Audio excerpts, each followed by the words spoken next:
Bună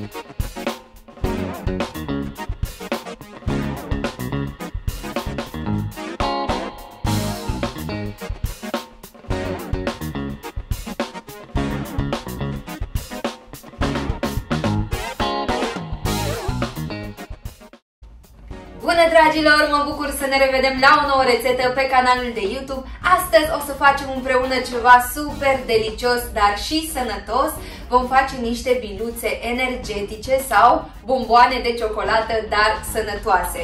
Pentru zilele în care sunteți mai obosiți, lipsiți de energie, luați câte o bombonică din aceasta și o să vedeți că o să vă simțiți mult mai bine. Haideți să vedem de ce vom avea nevoie. Înainte de a începe, voiam să vă spun că această rețetă este favorita mea dintre toate. Mi se pare că am găsit varianta ideală în care să îmbinăm aceste ingrediente sănătoase și să fie super delicios. Am încercat mai multe variante și pe parcursul timpului am ajuns la concluzia că aceasta este cea mai bună și de aceea vreau să împărtășesc astăzi cu voi. Haideți să vedem de ce avem nevoie.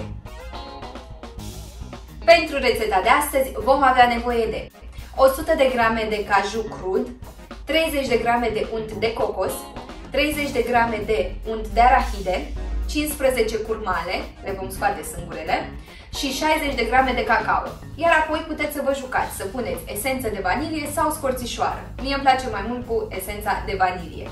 Cam despre asta este vorba, o să vedeți și cât de simplu se fac și este întotdeauna o alternativă bună, sănătoasă la ciocolată.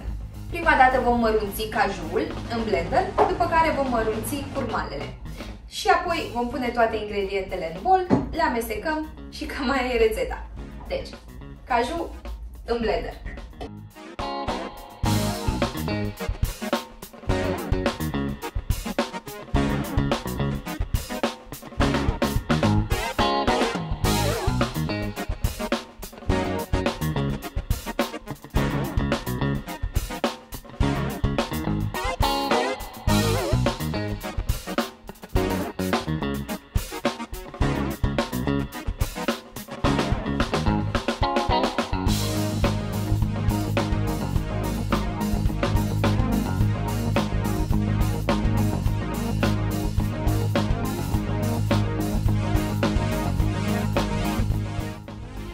Am amestecat toate ingredientele, deja arată ca ciocolata. Mai dăm prin blender și curmalele și suntem cu un pas mai aproape să savurăm aceste bunătăți.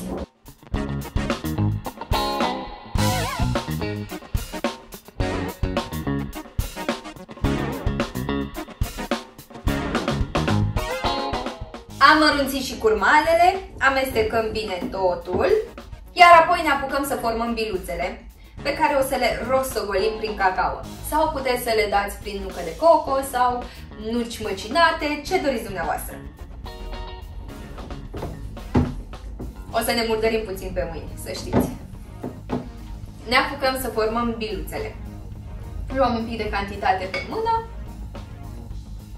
după care dăm o formă circulară. Nu vă faceți griji, că oricum o să le lăsăm la rece și o să se întărească. Acum ne murdărim puțin, dar nu e nicio problemă. Ia uitați ce frumoase sunt. Și așa cu toate celelalte.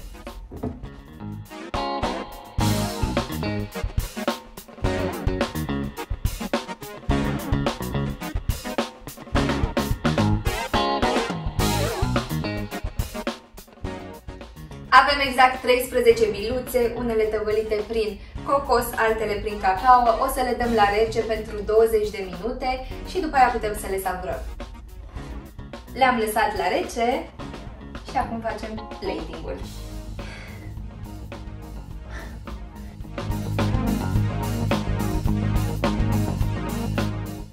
Iată că am ajuns și la finalul rețetei de astăzi. A fost o rețetă complicată, nu-i așa? Dacă o să vă placă și această rețetă, vă invit să vă abonați la canalul meu de YouTube și nu uitați, apăsați pe clopoțel ca să fiți la curent cu tot ceea ce postez.